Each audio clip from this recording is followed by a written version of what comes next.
Amen. Well, as I mentioned, we're moving into the Christmas story, or Christmas time rather. So I'm going to begin to start teaching about things about the Christmas season and the Christmas story and that kind of thing from, as we move forward through Christmas. And what I wanted to do tonight was kind of a different intro, if you will, to Christmas time. But I wanted to talk about the prophecies of the Messiah. Give us an idea of what the people were expecting, what the people weren't expecting, because in order to transport ourselves, if you will, back to the time of Christ or the time before Christ, when people were expecting the Messiah, we have to have an understanding of what they were expecting.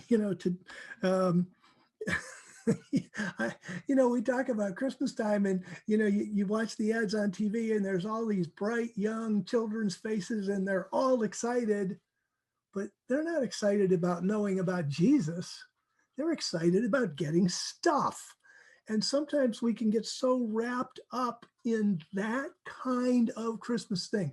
Who am I going to give presents to? What am I going to give? What am I going to get? What do I need? What do they need? Various things. And of course, I'm like everybody else, I hope. And the fact that I do love seeing the excited children. I mean, I think the excited children are really fun. They're fun to watch. It's good to see them with all their joy and their happiness and stuff. But we have to realize that going up to the time of Christ, nobody was giving out presents or anything like that. So they had to be excited. And then the question would be, so, okay, what's everybody so excited about? And they were excited about the fulfillment of a number of the prophecies of Jesus Christ. Now, Jesus Christ, in their understanding, would issue in the millennial kingdom. They would issue in his Christ's reign on earth. And I'm sure most of you in this audience certainly remember that, there's going to be a period of tribulation, and then Christ is going to ride down on a horse followed by his armies and fight the battle of Armageddon. That's Revelation chapter 19, and then conquer the earth. And then he never gets on his horse and rides back up. He stays down here and he rules the earth, and that's his kingdom. And then there are promises about what his kingdom on earth is going to be. And this is the very first thing he really opened up with in his very first major sermon to the public, which we call the Sermon on the Mount, when he opened up with the Beatitudes, which are all about the future hope, including Matthew 5:5, the meek will inherit the earth. Why? Because Jesus Christ is going to conquer it, and then he's going to give administrational duties to the meek. Absolutely. Now, one of the things that has worked in my heart here in these last few weeks, I've been reading the prophetic books and paying attention to the hope. And this is something I've studied for a long time, but I've been amazed even within myself. And if you have access to an REV at this point online, either on your phone or a tablet or a computer, I'd like you to go with me to Isaiah chapter 2, verse 2. And I want to share with you what I've been working on for the last couple weeks, and then we'll move on. But if you'll go to Isaiah chapter 2, verse 2, what I did is I have read the book of Isaiah, and I tried to make a list, and it's pretty complete. I may have missed a point here or there, and so the list may not be perfectly complete, but I tried to make a list of all the places in Isaiah where the millennial kingdom was mentioned. And if you go to Isaiah chapter 2, verse 2, and you go into the commentary, the first paragraph opens up with the last days. The second paragraph opens up in Isaiah, we see, and the third paragraph opens up prophecies of the millennial kingdom. And then in that third paragraph, you'll see a huge, gigantic 1.5 line list of scriptures. or at least it's 1.5 lines on my screen.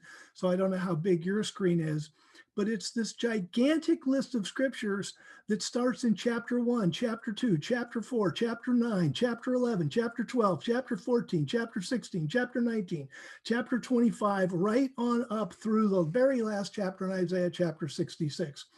Which and some of these are all prophecies of the future hope. And what it showed me was that this hope was burning in the prophet's soul.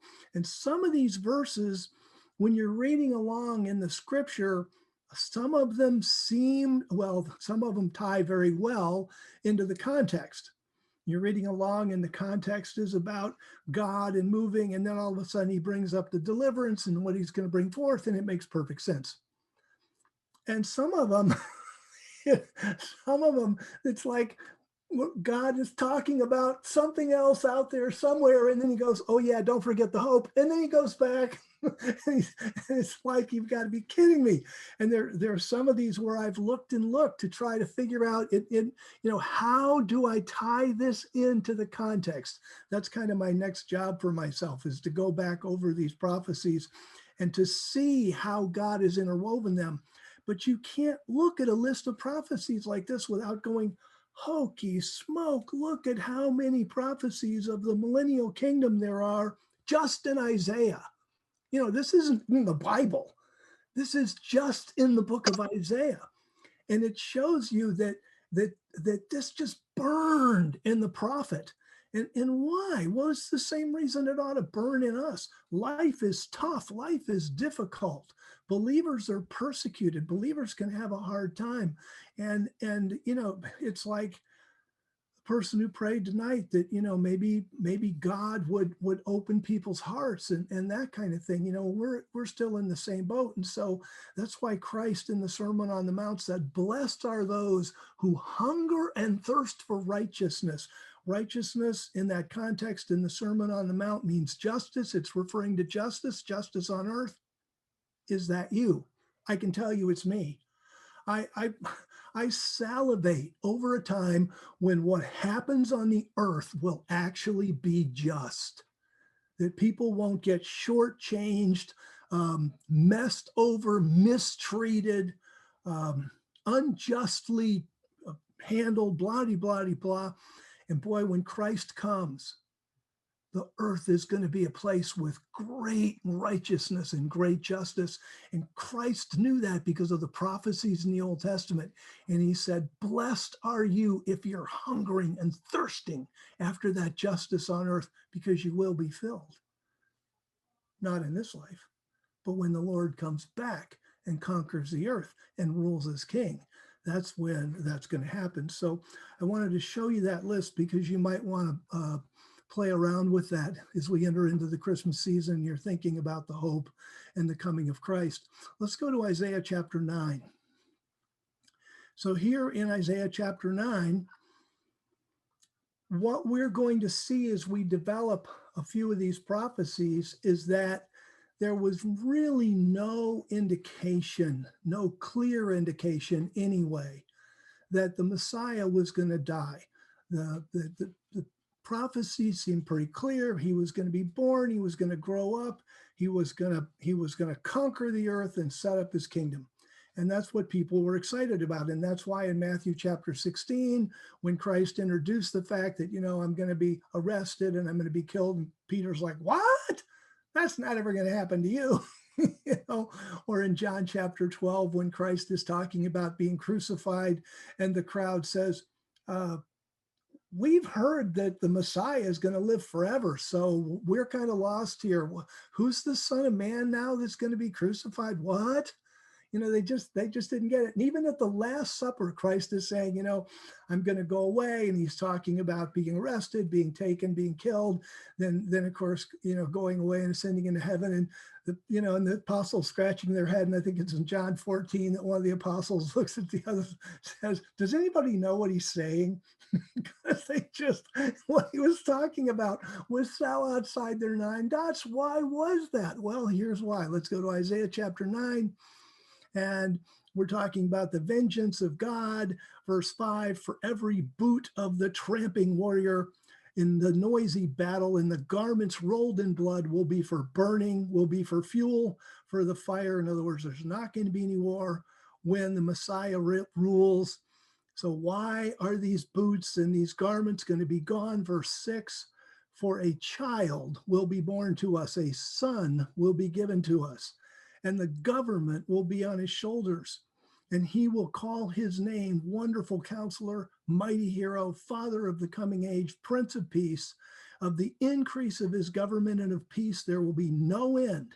He will reign on the throne of David and over his kingdom, to establish it and to sustain it with justice and with righteousness from that time on and forever. The zeal of Yahweh of armies will perform this. Okay. That's nice. Where's the dying part? Where's the arresting part? It isn't there. So people are reading this kind of prophecy about there's going to be the child born, and then the government's going to be on his shoulders, and he's going to be a mighty hero, and he's going to, the increase of his government will have no end. In other words, in other prophecies say it a little more clearly that he's going to rule over the whole earth. There's no end to where his government won't reach. And so this is what the people were expecting. So when the shepherds are there in the fields on the night of Christ's birth, and the army of angels appears around them on the hills, and they announce that, the one angel announces there's born this day in the city of David, the Messiah, Christ the Lord. This is what the shepherds are thinking. This is it. Peace on earth, finally. Justice, finally.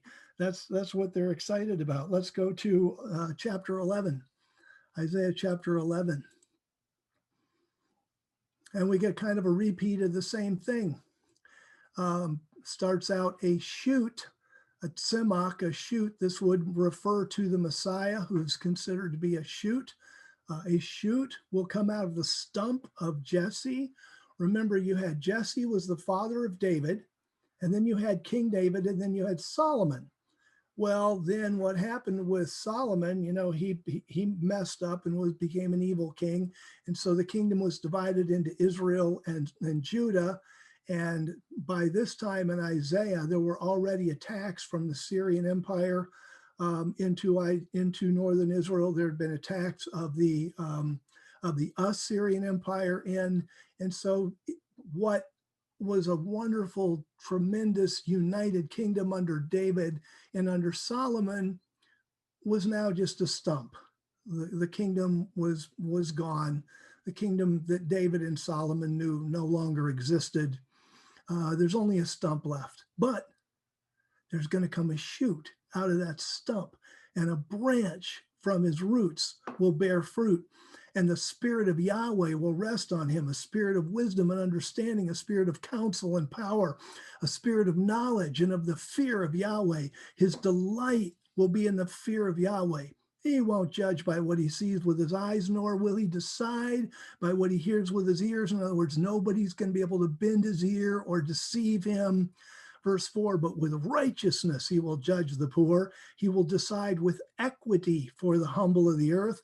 Furthermore, he's going to strike the earth with the rod of his mouth, and with the spirit from his lips, he will kill the wicked. So basically, here's Christ ruling. He's going to rule in justice and righteousness. He's going to elevate and treat the humble well. He's going to kill the wicked. Verse 5, righteousness will be the belt of his waist, and faithfulness the belt of his waist. So this is the kind of man the Messiah was going to be. And so again, people are excited. The wicked are all going to be killed off. The righteous is going to be promoted. There's going to be righteousness over the earth. Nothing about the Messiah dying at all. Let's go to Isaiah chapter 16.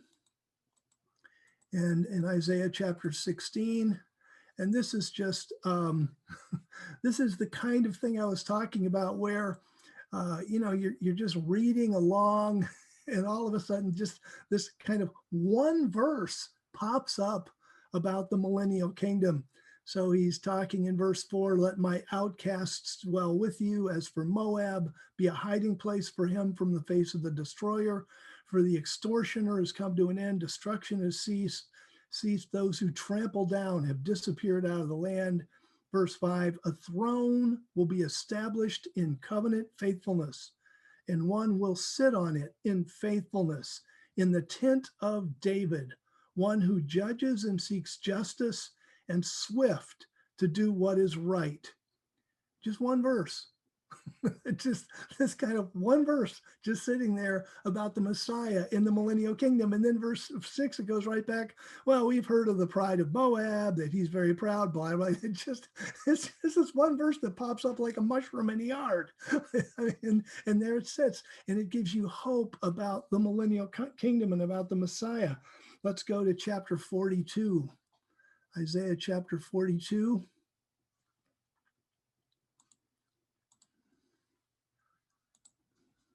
And this is talking about the Messiah as God's servant.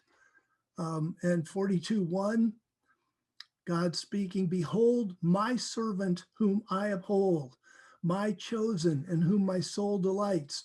I have put my spirit upon him. Now imagine if you were John the Baptist in the audience there, and John the Baptist gets that revelation, the one to whom you see the Spirit descending, that's my son.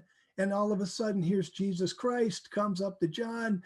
And John knows who he is. I mean, Jesus is his cousin, and Jesus is like, well, I need to be baptized. And John's kind of like, we have this backwards, right? I mean, I need to be baptized by you. Christ says, no, for right now, for righteousness' sake, let that be the case. So John baptizes him, and then Jesus walks up out of the water and is walking away from John, and then the dove descends upon him. And so here, literally, I have put my spirit upon him, and John would testify to that. Look, there goes the spirit. The spirit just landed on him. Now what's going to happen? Oh, he's going to go and die. Wait a minute, that wasn't the prophecy.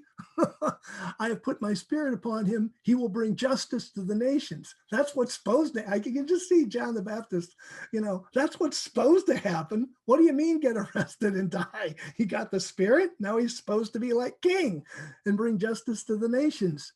Verse 2, he will not shout nor raise his voice nor cause it to be heard in the street. He won't break a bruised reed. He won't quench a dimly burning wick. He will faithfully bring justice. He will not fail nor be discouraged until he has established justice in the earth. And the islands, even those, a lot of times the islands can escape from the rule because people can't get out there, to see what they're doing and stuff. But even the islands will wait for his law. So this prophecy, this wonderful prophecy about the coming Messiah. And again, this is what the people were expecting. Let's do one more. Let's go to Isaiah 61. And again, Isaiah 61, a prophecy you'll recognize. We open up in a part of a prophecy that's not about the millennial kingdom. And Christ quoted from this prophecy when he was opened his ministry in Nazareth, as it's recorded in Luke chapter 4.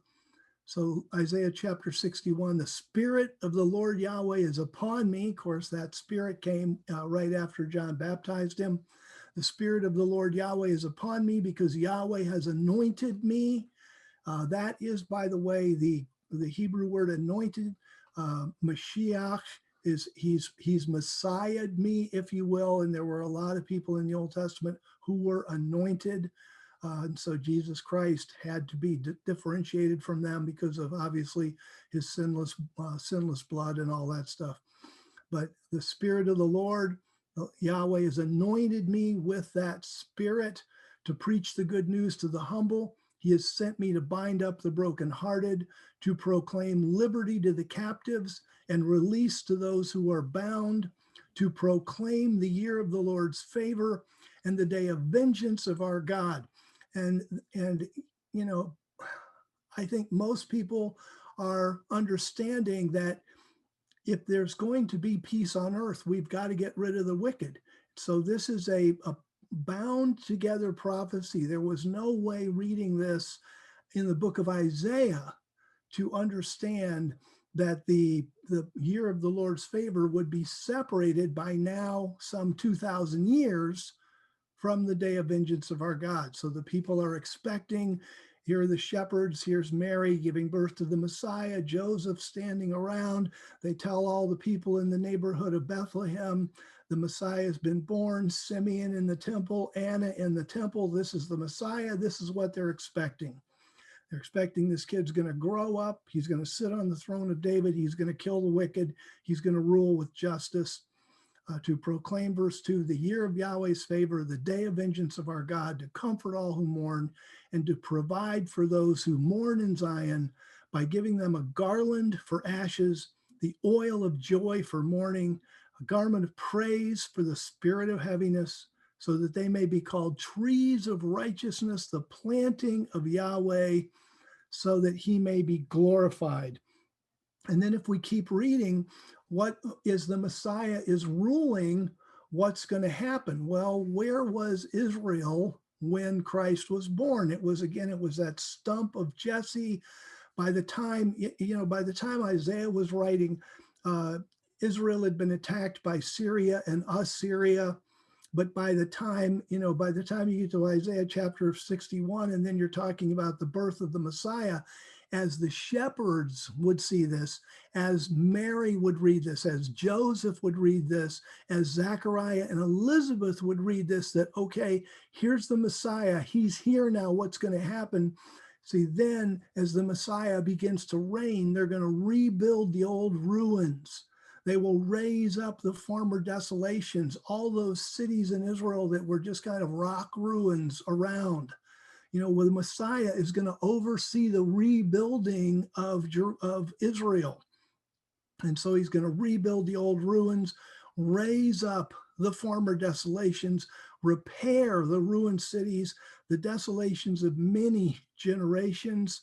And then, lo and behold, Israel, remember here the shepherds, John the Baptist, Elizabeth, Zachariah, and who's in control? The Romans. And so since Isaiah's time, the Jews had been trampled on by the Babylonians, and then the Persians, and then by the Greeks, and now by the Romans.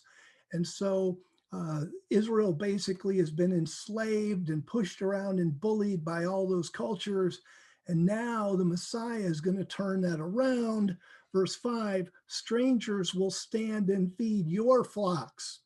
And later on, we read in other prophecies that the Gentiles will come and will become servants to Israel, and will serve Israel, will bring them offerings and that kind of thing. And so, for people that were looking for what goes around comes around, are saying, if you've been, trampled on by the Romans and that kind of thing, and now you're thinking, okay, but when the Messiah comes, you guys are going to feed our flocks. Foreigners will be your plowmen and your vine dressers, but you will be named the priests of Yahweh. Men will call you the ministers of our God. You will eat the wealth of the nations. How will they do that? The nations are going to bring food and money and things as a gift, and you will boast in their glory. Instead of shame, you will have a double portion. Instead of dishonor, they will shout for joy over their portion. Therefore, they will possess a double portion in their land. Everlasting joy will be theirs. Here's a prophecy of the coming of the Messiah. Everlasting joy will be theirs. Put yourself in the place of the apostles now when Christ dies. They don't know that, even at the Last Supper, they haven't put together yet that Jesus is going to die. It's just too far outside of their understanding. And they're thinking, no, this is Jesus, the Messiah. He said so himself. We've testified it, and we know at some point he's going to get on that throne and everlasting joy will be ours. Instead, the next thing you know, Christ is arrested, Christ is killed. They're hiding behind closed doors. They're afraid, and they have everlasting joy? No, they're scared. And so you could look at these prophecies and go, what happened to these prophecies? And this, in understanding this, helps give us a background, if you will, to the Christmas story, because the Christmas story that we get excited about, Christ came, he paid for our sins, by dying on the cross, he's going to come again and establish a wonderful earth. They were thinking, here's Christ. He's going to sit on his throne. He's going to conquer the earth. Everything's going to be wonderful. The wicked are going to be killed off. So they had a different Christmas story in their heads than we do in ours. Now let's go to Isaiah chapter 7. And Isaiah chapter 7, let's see. I want to be able to, okay. In Isaiah chapter 7, and we'll this is the record I'm going to end up on, but we want to go through this because this gets really misunderstood in the Christmas time, and this is about the prophecy that's really a double prophecy about the birth of the Messiah. And you get Isaiah chapter 7, and where, let's see, Isaiah chapter 7, we'll get there, but verse 14 of Isaiah 7, the Lord himself will give you a sign. Behold, the young woman will conceive and bear a son. And we'll talk about this in more detail, but this is the verse that's normally translated, a virgin will conceive and bear a son. And that's a mistranslation, and we'll talk about it. So let's go to Isaiah chapter 7, verse 1, and let's see if we can pick up on what's going on. Verse 1 says, it came to pass in the days of Ahaz, the son of Jotham, the son of Uzziah, king of Judah. Now, Ahaz is the father of Hezekiah. So if this helps you place that in history, Hezekiah was the king when the Assyrians destroyed Israel and carried them away. And Ahaz was incredibly wicked. And we'll read in 2 Kings 16 that Ahaz burned some of his children to death in a fire. So the fact through the fire and the worship of Moloch, and therefore the fact that Hezekiah even lived to be king was God's hand upon him, because some of Hezekiah's brothers and sisters were burned to death as offerings to Moloch. And that's our friend Ahaz here. So Ahaz is the king. And it was during that time, verse 1, that Rezin, the king of Syria, and Pekah, the son of Remaliah, the king of Israel, went up to Jerusalem to war against it, but could not prevail against it. Verse 2, when it was reported to the house of David, saying, Syria is allied with Ephraim. Ephraim at this time was the major tribe in Israel. So it's really Syria is allied with Israel, but because Ephraim was the most powerful tribe, the kingdom of Israel here is called Ephraim. So Syria is allied with Ephraim, and his heart, in other words, the hearts of the people of Judea trembled, and the heart of his people as the trees of the forest tremble with the wind. Now, why is that? What's going on in this situation? I want to share my screen here.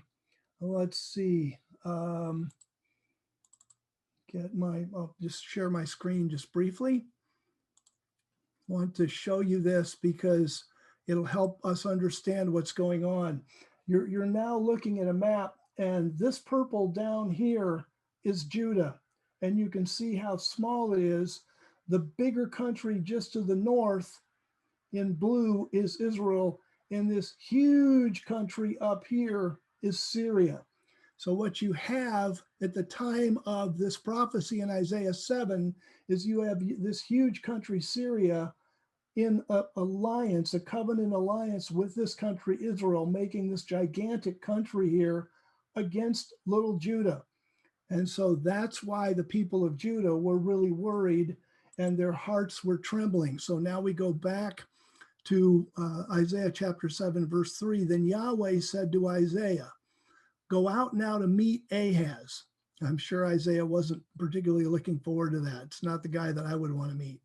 Go out now to meet Ahaz, you and Shir-Jashub, your son, at the end of the channel from the upper pool on the highway to the launderer's field.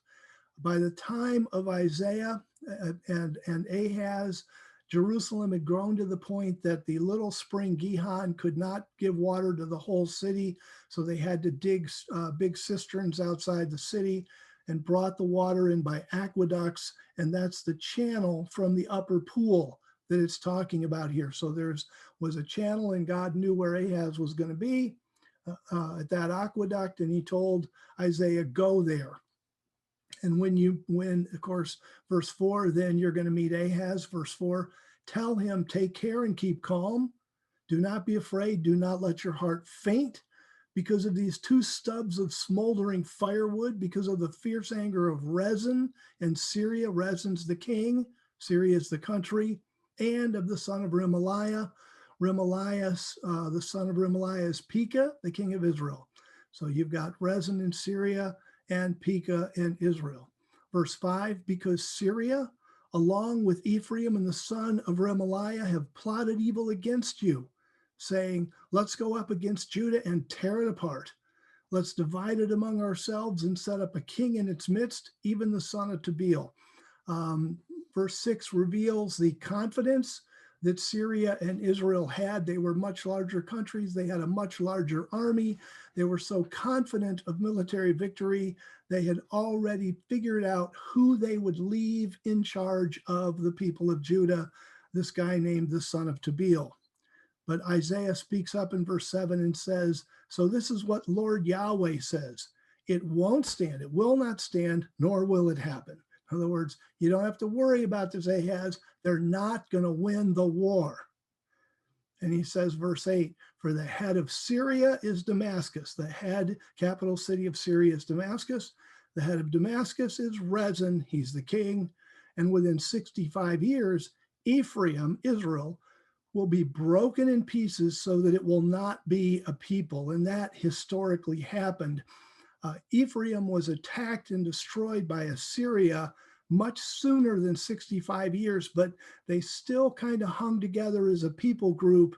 And you can go through history and you can find the various Assyrian movements against Israel, culminating about 65 years later when Ephraim was completely broken as a people.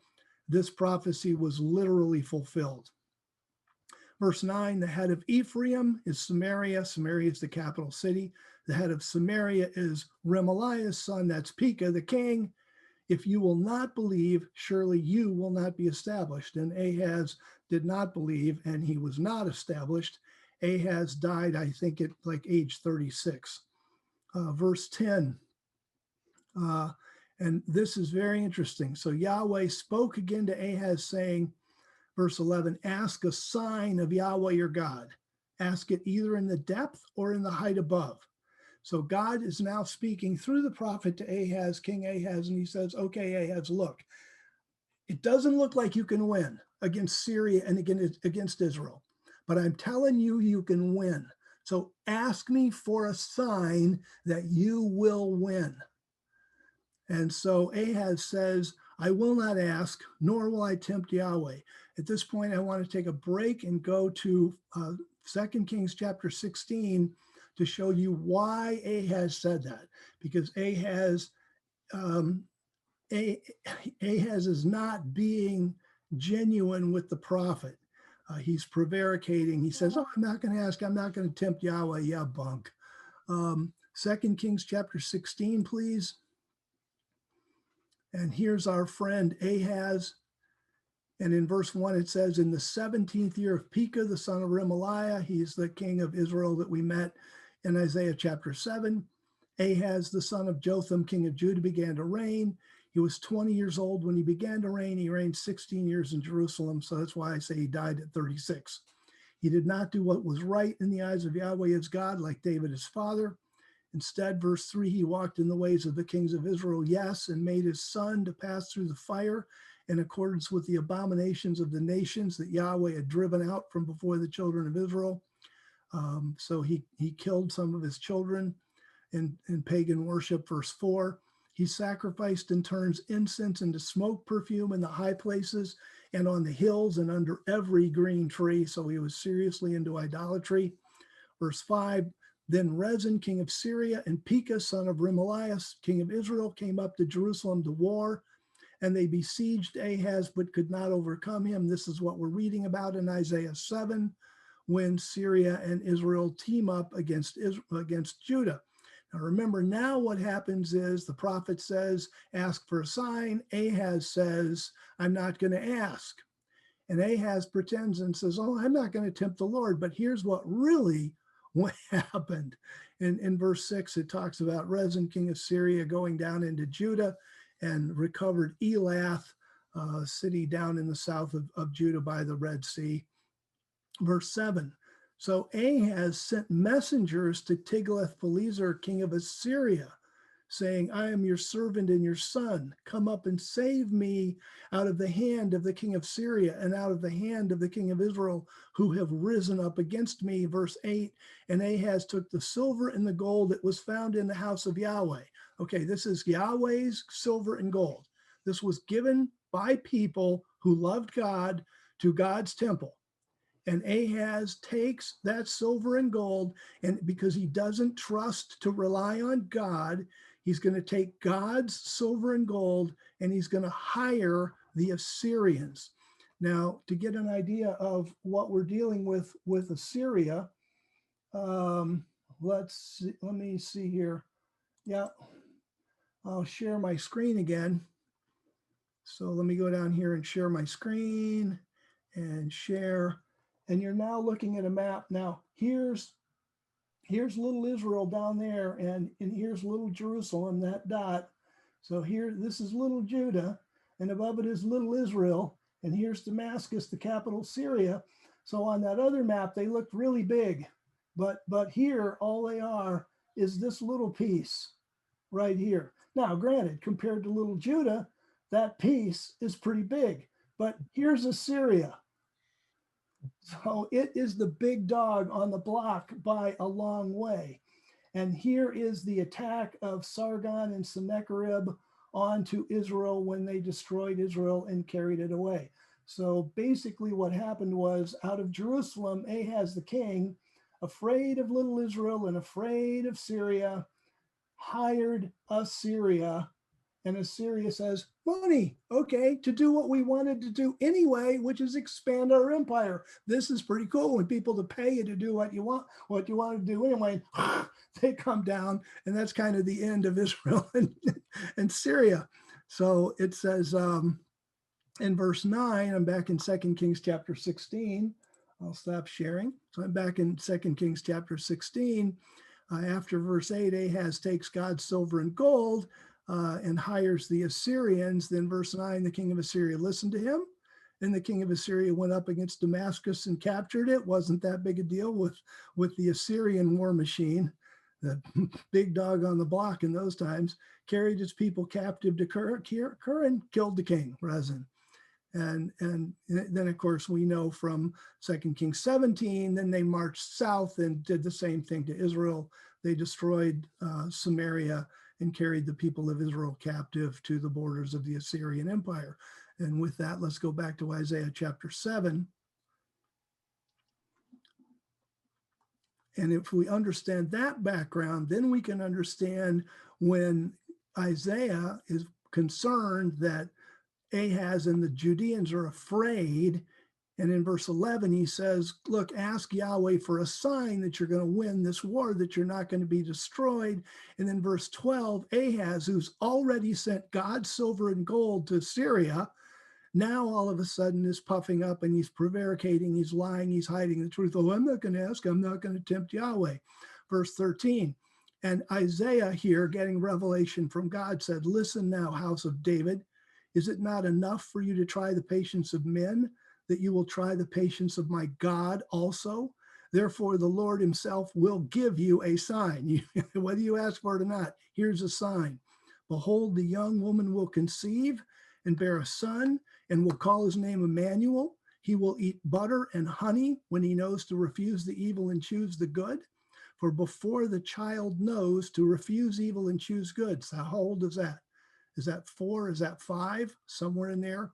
Before this child who is born is 4 or 5 years old, the verse 16, he knows to refuse the evil and choose the good. The land whose 2 kings you abhor will be forsaken.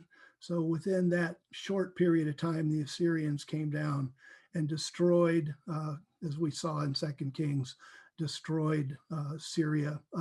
Syria, killed Rezin, and then came down and attacked Israel. And then, of course, the problem was that after they did that, they didn't go away, and they came back and attacked Judah. And that's why verse 17, the prophet says, Yahweh will bring on you, Ahaz, on your people and on your father's house, days that have not come from the day that Ephraim separated from Judah, the king of Assyria. In other words, you haven't relied on God. You've relied on the Assyrians. You wanted them to destroy Syria. They did.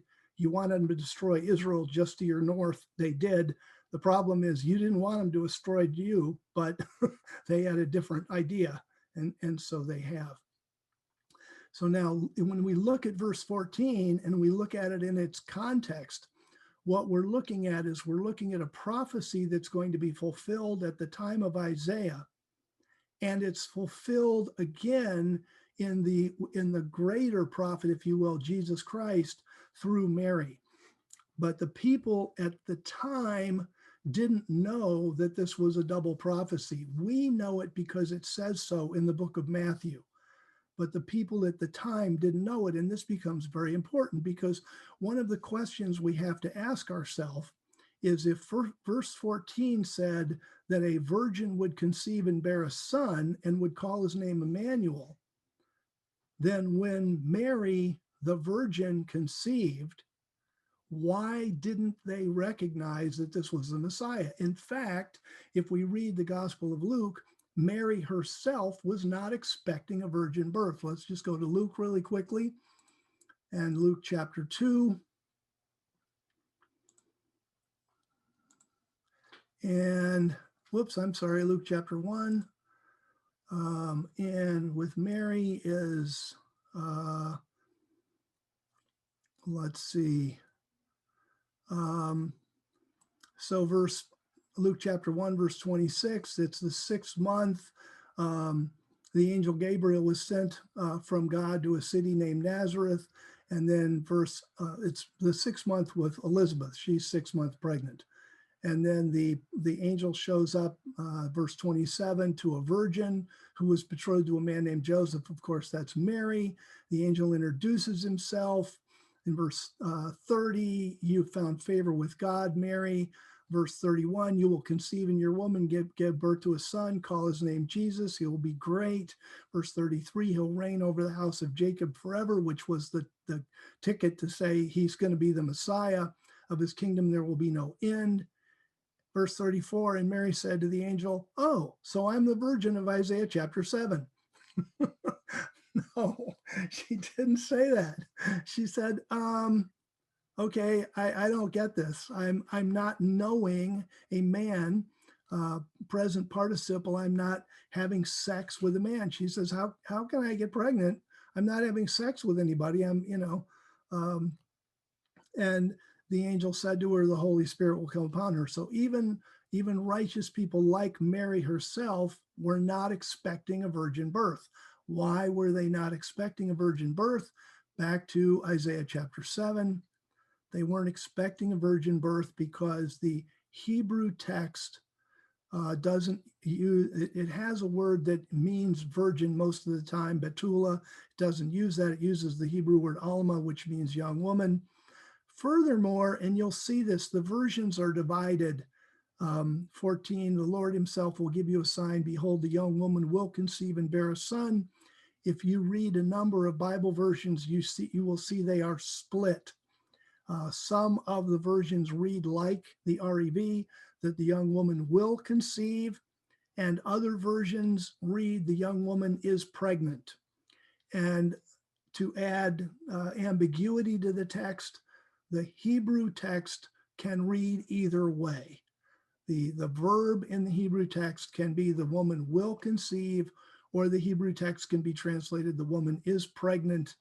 And frankly, it's very hard to decide. I would say, based on the prophecy in Matthew, I would lean to the translation we have in the REV that the young woman will conceive. But the fact of the matter is that you could translate the Hebrew as the young woman is pregnant. and then of course call his name Emmanuel. And then this child is going to be like 5 or less by the time the two kings that you abhor will be destroyed, which of course actually happened in history. So the we have this kind of the Messiah's coming and his birth is a little more shrouded than it gets to be in our Christmas traditions. Because in our Christmas traditions, it's pretty clear there's going to be a virgin, she's going to get pregnant, and then she's going to give birth to the Messiah. In the biblical story, as it occurs in the Old Testament, basically, what did it say in Isaiah chapter? Was it Isaiah chapter 9? There's a child that's born, and he's going to grow up, and the government's going to be on his shoulders. And there wasn't any, and he was going to be from the line of David. And there, that seemed to be pretty cut straightforward, pretty straight, pretty easy to understand. And then you find out that this king is, he's going to be born, grow up, government's going to be on his shoulders. He's going to conquer the earth. He's going to rule. So that's the prophecies they were expecting. And if we understand Isaiah 7 properly, then we understand why Mary herself or Joseph, who was also a great man, they weren't expecting a virgin birth. It caught them completely by surprise. It's also why the Pharisees later on, when Christ started his ministry, accused him of being a bastard child born of fornication. And why would they accuse him of that? Because they would not have recognized that there was going to be a virgin birth, and the Gospel of Matthew was not written until long after Christ was crucified. So this is a kind of a strange beginning to the Christmas story, but it's very important because we've got two Christmas stories going on. We've got the Christmas story of the people that lived in the time, and we've got the Christmas story that we know. And the two Christmas stories are sometimes miles apart. And it's important that we understand what the people of the time understood so that we can kind of climb into their mindset. When we see Simeon in the temple, when we see Anna in the temple, when we have Elizabeth prophesying, over Mary, and Mary prophesying about her child and that kind of thing. It puts us in a position to understand what's going on. And I hope this has been helpful. Like I say, it's kind of a strange introduction to the Christmas story, but it should get us at least on the page where we can go from here and launch into some of the records. So thank you for your attention.